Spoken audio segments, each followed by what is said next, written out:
कल मैं आपको जो लास्ट चीज बता रहा था दैट वाज कि जब भी हम किसी को कोई लोन देने लगते हैं या अगर इवन आप रिसीविंग एंड पे हो, मतलब लोन लेना है, और या आप गिविंग एंड पे हो, दैट मींस आप बीइंग लेंडर काम कर रहे हैं। The first thing for a joint stock company you will see a document which is called memorandum of association.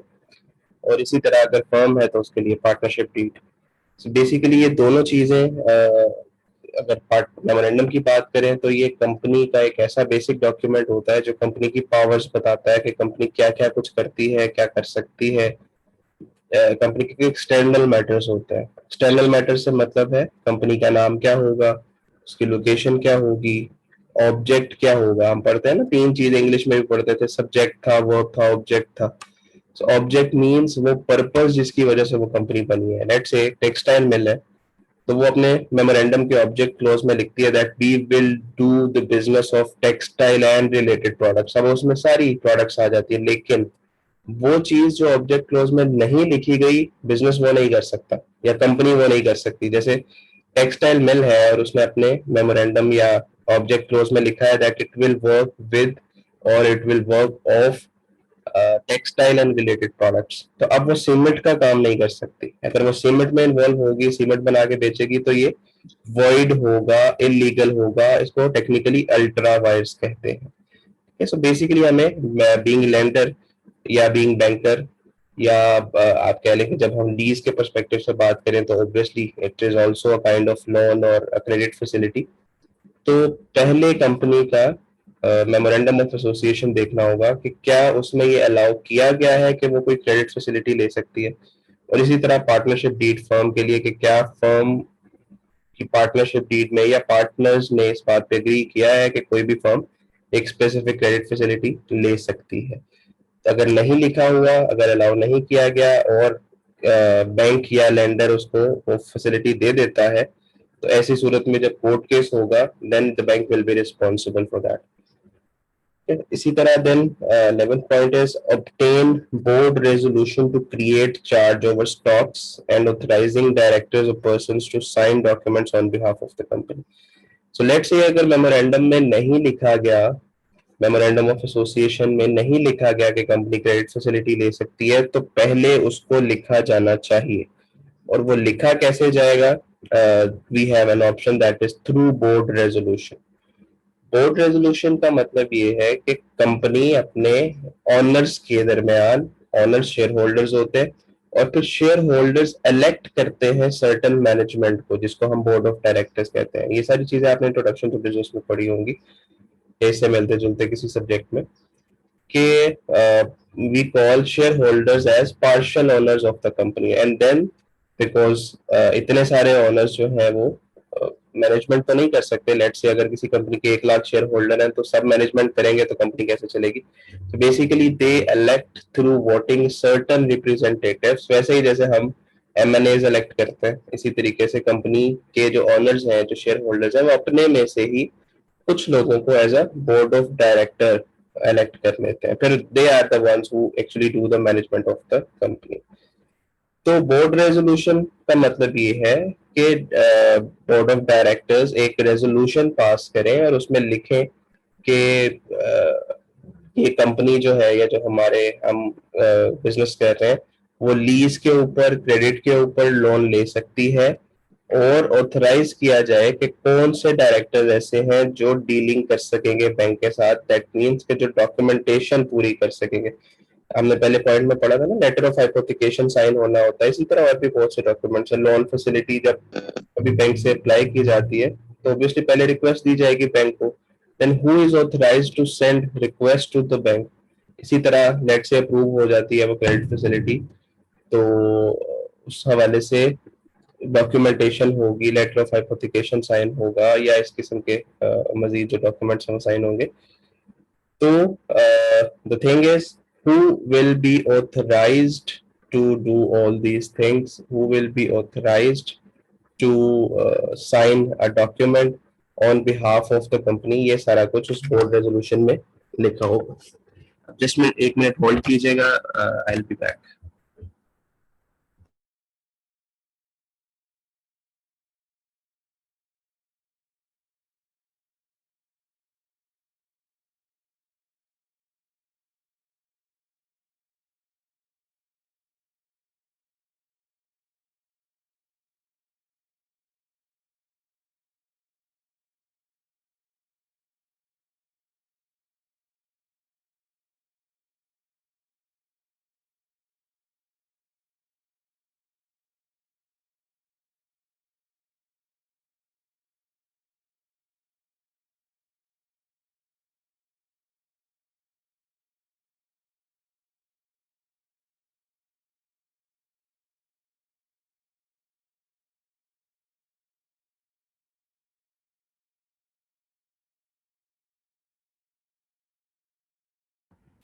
All right.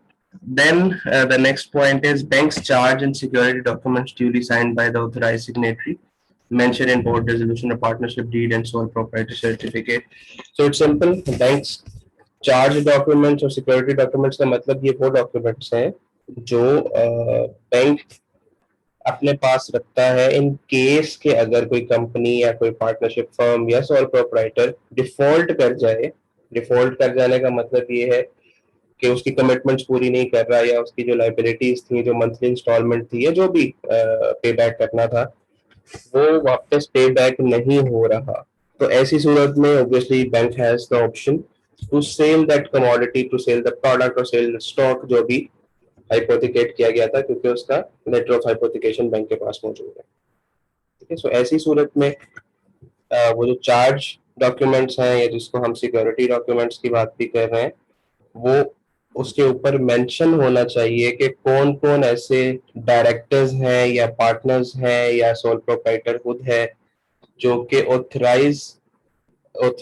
हैं ये वैसे ही आप समझ लें जैसे लेट से आपका एक बैंक अकाउंट है और चेक बुक आपके पास आपके अकाउंट की मौजूद है अब कोई और आपके बिहाफ पे साइन करके चेक नहीं कैश करवा सकता the reason because only you are authorized आपने जो साइन दिए हुए हैं जो सिग्नेचर बैंक को दिए हुए हैं बैंक उसको जानता है सो अगर वो सिग्नेचर आपके नहीं है तो आप चाहे फोन करके जितनी दफा मर्जी कह दें कि ये मैंने ही कहा है nobody will accept it because bank accept the signatures that you have given to the bank authorized signatures इसी तरह बोर्ड रेजोल्यूशन में जिस जिसका नाम लिखा गया होगा जो भी डायरेक्टर होगा या पार्टनर होगा बैंक सिर्फ उन्हीं के साइन शुदा डॉक्यूमेंट जो है वो एक्सेप्ट करेगा then we have register ranking और पारी पास और फ्लोटिंग और फिक्स चार्ज ये चार्जेस क्या होते हैं इसको हम नेक्स्ट लेक्चर में डिस्कस करेंगे जस्ट फॉर एन आइडिया कि जब भी कोई बैंक सिक्योरिटी के तौर पे कोई स्टॉक लेता है या कोई भी एसेट लेता है तो उसके ऊपर ये भी मुमकिन है कि ऑलरेडी किसी और बैंक का चार्ज मौजूद हो ये कल मैंने आपके साथ डिस्कस किया था कि लेट से स्टॉक्स हैं 500 मिलियन के और कोई इंडिविजुअल कोई कंपनी आपके पास आपके बैंक के पास या बीइंग लेंडर आपके पास आई है और 100 मिलियन का लोन मांग रही है तो आप उसके लिए एक सर्टेन ऐसी डिमांड करेंगे कि इतने स्टॉक्स के ऊपर हम चार्ज क्रिएट करेंगे लेट से 100 मिलियन का लोन लेना है तो 150 मिलियन के स्टॉक्स जो हैं वो आप हमारे लिए अलहदा से उसको as a security as a hypothecation देंगे अब ऐसी सिचुएशन के अंदर बाकी जो 350 मिलियन का स्टॉक बचता है वो जो बोरोवर है या कंपनी है वो किसी और बैंक से भी लोन ले सकती है तो ऐसी सिचुएशन में हो सकता है तीसरे किसी बैंक से भी ले सकती है फोर्थ बैंक से भी ले ले तो हर बैंक एक अपने सर्टन सिक्योरिटी या सर्टन एसेट जो है उसको एज अ सिक्योरिटी रखता है अब वो एससीसीपी में चार्ज रजिस्टर करवाया जाता है ताकि इन केस अगर कंपनी या बोरोवर डिफॉल्ट कर जाए तो पहला हक किसका होगा दूसरा हक किसका होगा तीसरा हक किसका होगा इसको हम कहते हैं जी रैंकिंग चार्ज फिर इसी तरह पारी पासू चार्ज है विच मीन्स के सबका इक्वल राइट हो जाएगा इक्विवेलेंट टू और with proportion to their lending for example चार मुख्तलिफ बैंक हैं हर बैंक ने एक मुख्तलिफ टाइम पे किसी ने 2012 में लोन दिया किसी ने 13 में दिया किसी ने 15 में दिया किसी ने 17 में लोन दिया तो इस सिचुएशन के अंदर अगर पारी पासू चार्ज होता है उसका प्रोसेस क्या है या क्या होता है ये सारा कुछ हम बाद में डिटेल में डिस्कस करेंगे लेकिन अभी जस्ट आइडिया के लिए कि जितना भी जिसने लैंडिंग किया हो सकता है किसी ने 100 मिलियन किया है किसी ने 200 किसी ने 500 सो उनकी प्रोपोर्शन के इक्विवेलेंट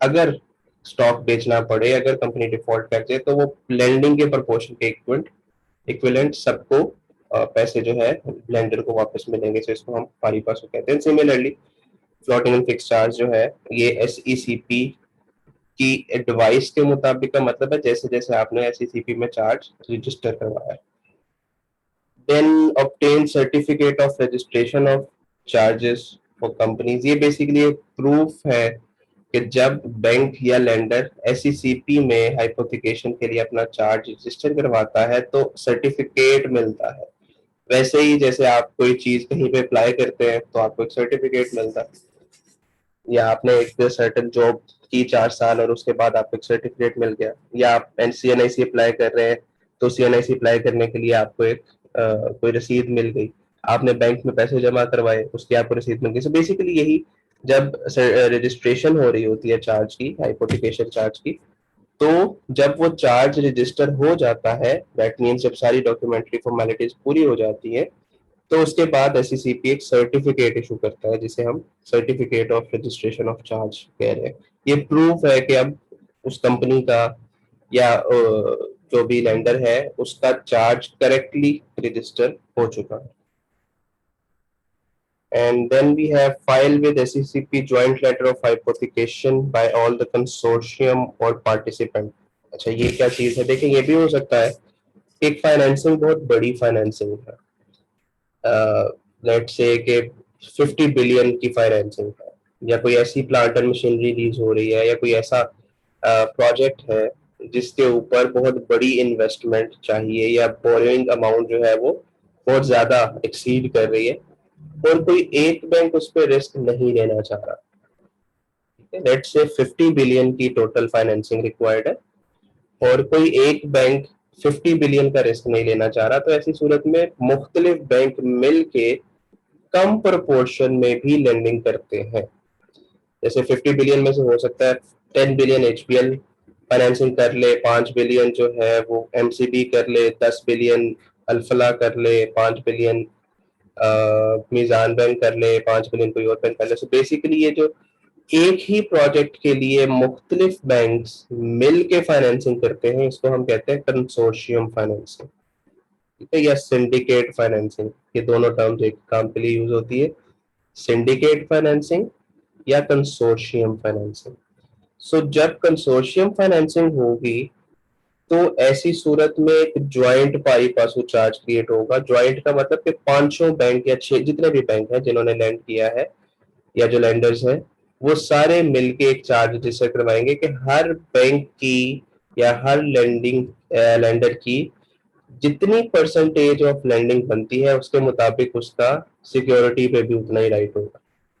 जैसे HBL ने अगर ज्यादा फाइनेंसिंग की है, ज्यादा लैंडिंग की है, तो ज्यादा चार्ज का राइट जो है, या एसेट के ऊपर जो चार्ज है, वो HBL का ज्यादा होगा। In case of default, in case of bankruptcy, जब एसेट बिकेगा, जब स्टॉक्स बिकेंगे, तो ऐसी सूरत में HBL को ज्यादा पोर्शन उसकी फाइनेंसिंग क्योंकि ज्यादा है, सो उसके मुताबिक दिया जाएगा। सो दैट इज ज्वाइंट पारी पासू चार्ज। यहाँ तक कुछ नहीं समझ आया, कोई ऐसी चीज जो क्लियर नहीं है वो आप पूछ लें।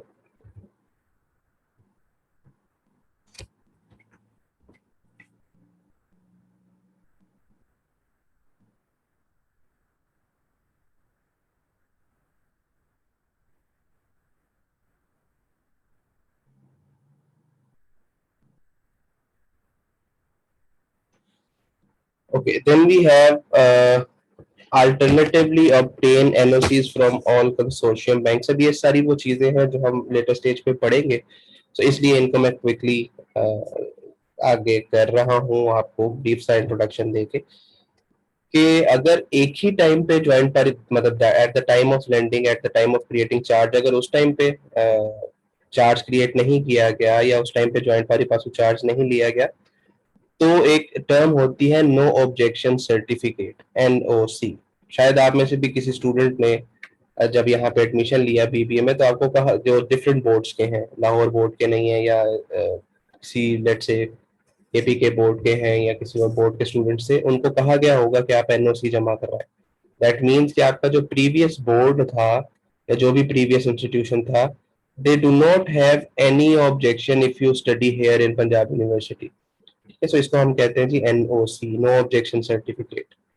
इसी तरह मुख्तलिफ सोसाइटीज में होता है, रेजिडेंशियल सोसाइटीज में, कि अगर आपको कोई प्लॉट बेचना है, कोई घर बेचना है, तो कहते हैं जी चाहे जाके अपनी सोसाइटी के ऑफिस से NOC लेके आए कि सोसाइटी को कोई इतराज नहीं है कि अगर आप ये प्लॉट बेचते हैं। तो सिमिलरली, अगर कंसोर्शियम बैंक है, अगर कंसोर्शियम फाइनेंसिंग है या सिंडिकेट फाइनेंसिंग है, तो ऐसी सूरत में NOC ले लिया जाता है तमाम बैंक से जो भी उस सिंडिकेट फाइनेंसिंग में है, कि हमें कोई एतराज नहीं कि अगर इसी एसेट के ऊपर, सेम एसेट के ऊपर बाकी बैंकों का भी चार्ज हो जाए या चार्ज क्रिएट हो जाए, ठीक है। सो ये भी अगर आपने ज्वाइंट पारी पासो चार्ज नहीं करवाया तो फिर एनओसी लेके भी उस चार्ज को रजिस्टर करवाया जाता है कि बाकी बैंकों को कोई इतराज नहीं कि अगर हमारे बैंक को इक्वल राइट दिया जाए, जितनी हमने फाइनेंसिंग की है उतनी ही at the time of default of a company, या जब कोई कंपनी बैंकरप्ट हो जाए तो हमें भी हिस्सा मिलेगा हमारी लेंडिंग के मुताबिक एसेट बेचने के बाद।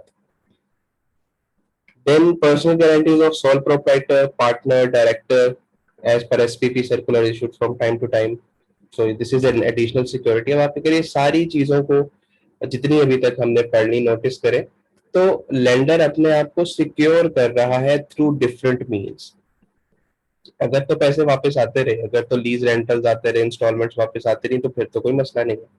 But in case customer default कर गया, इन केस कोई कंपनी कोई फर्म पैसे वापस ना दे सकी, तो रेप्रिकॉशंस क्या है, तो ऐसे कौन से स्टेप्स हैं जिसकी वजह से बैंक अपने आप को सिक्योर कर सकता है। सो अभी तक हम सिर्फ वो स्टेप्स की बात कर रहे हैं। लेटर ऑफ हाइपोथिकेशन ले लें, उस पर चार्ज क्रिएट करवा लें, एससीसीपी में रजिस्टर करवा लें, एनओसी ले लें, मतलब जो भी बात, स्टॉक इंस्पेक्शन करें, स्टॉक रिपोर्ट लें कस्टमर से, जो भी चीजें घूम रही हैं वो इसी बात के ऊपर है that how a bank can secure its lending, how a bank can ensure कि जी जिसको भी लैंडिंग की जा रही है या जिसको भी लीजिंग फैसिलिटी दी जा रही है वो पैसे वापस भी करेगा। ठीक है, सो इसके लिए एक एक्स्ट्रा चीज है, पर्सनल गारंटी भी ले लें।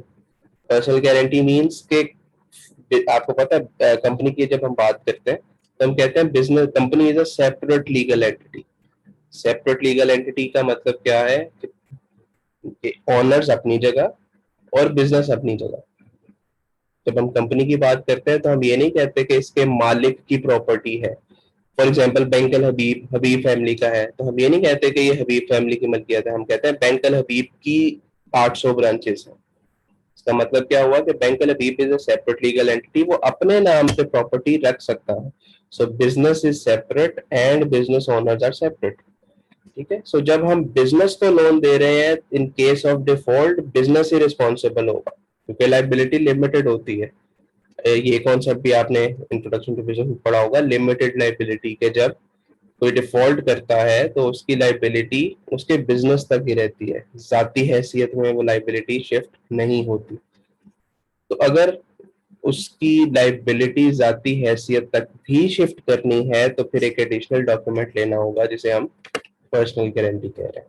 ठीक है, सो पर्सनल गारंटी ले लें सोल प्रोप्राइटर की, पार्टनर की, डायरेक्टर की, जिससे फायदा होगा ये कि अगर बिजनेस डिफॉल्ट कर जाता है तो जाती हैसियत में भी जिसने पर्सनल गारंटी दी है वो लायबल होंगे लोन वापस करने के लिए या उस लीज फैसिलिटी के जो भी सिक्योरिटी या जितना भी पैसा बचता है वो पे बैक करने के लिए।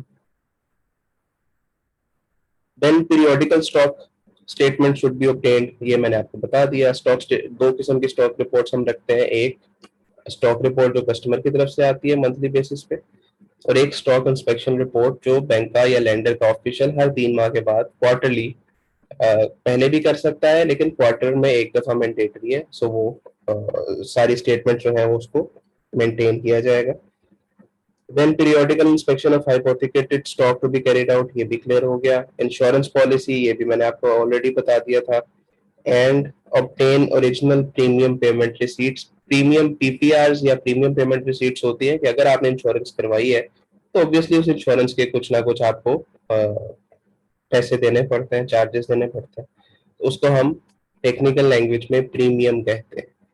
लेट से एक 10 मिलियन की कोई इंश्योरेंस करवाई गई है तो उसकी 1 लाख प्रीमियम बनता है जो हर साल पे करना पड़ेगा इंश्योरेंस कंपनी को। अगर ये प्रीमियम पे ना किया जाए तो इंश्योरेंस का क्लेम नहीं मिलता।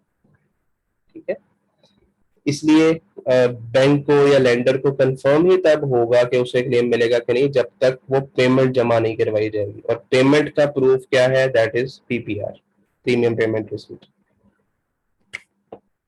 वैसे ही जैसे आप एक डिपॉजिट स्लिप या पेन स्लिप फिल करते हैं और बैंक में जाके पैसे जमा करवा देते हैं, बैंकर आपको उसके ऊपर साइन और स्टैंप करके देता है as a proof, as an evidence कि यस आपने पैसे जमा करवा दिए हैं। इसी तरीके से जब इंश्योरेंस कंपनी को पैसे दे दिए जाते हैं तो कंपनी एक रसीद इशू करती है जो साइन स्टैम्प्ड होती है, which is a proof actually that you have submitted the money which was required from you, with the premium which was required from you. So उस slip को हम कहते हैं premium payment receipt. So bank वो भी observe करेगा और उसको भी मेंटेन करेगा, ताकि eight the time of default अगर ऐसा कुछ हो जाए तो फिर वो क्लेम के प्रूफ मौजूद हो कि आपको पेमेंट की गई थी, सो आप हमारे उस लॉस का जो भी क्लेम है वो उसको पे ऑफ करें. Okay, जी, that was up to hypothecation. You have 2 to 3 minutes. आप इस पूरे कॉन्सेप्ट को रिवाइज कर लें. अपने आपके साथ स्लाइड्स मैंने कल ही शेयर कर दी हुई थी. So, कोई ऐसी चीज जो आपको लगता है क्लियर नहीं है वो पूछ लें. You have 2 to 3 minutes for that.